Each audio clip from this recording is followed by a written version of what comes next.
Borisov es una versión libre del Ivanov de Chekhov. Y bueno, aparte de contar la historia de Ivanov, ¿no? Que es un tío que llega a la mitad de su vida sin los sueños, bueno, con los sueños rotos o más todavía, ¿no? Sino que esos sueños más que romperse han dejado de tener sentido.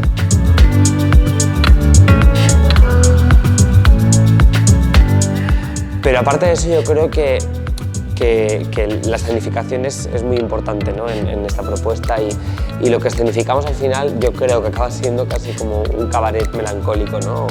o estampas de esta vida rural preñada de melancolía, de soledades compartidas.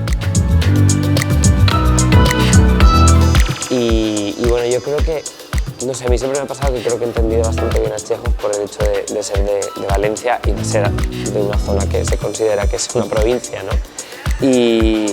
Y bueno, ha sido transportarlo y también la voluntad exactamente, ¿no? De expulsarle y quitarle todo el samovar, el color blanco, ¿no? y ciertas... O sea, Chekhov también ha pasado por puestas en escena, ¿no? Como la de Strehler en los 70 que ha marcado la manera de montar a Chekhov, ¿no?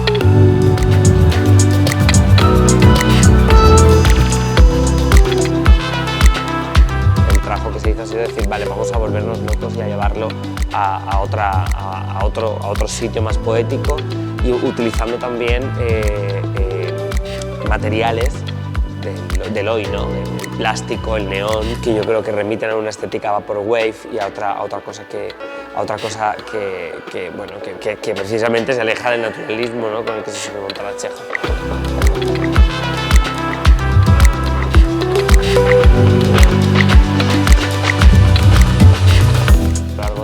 He ido aprendiendo muchísimo y a la hora de montarlo es bastante más complicado que estudiarlo o incluso imitarlo.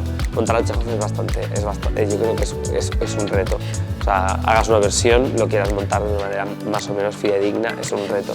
Por la complejidad de lo que cuenta, por la profundidad que creo que hay que tener y la madurez.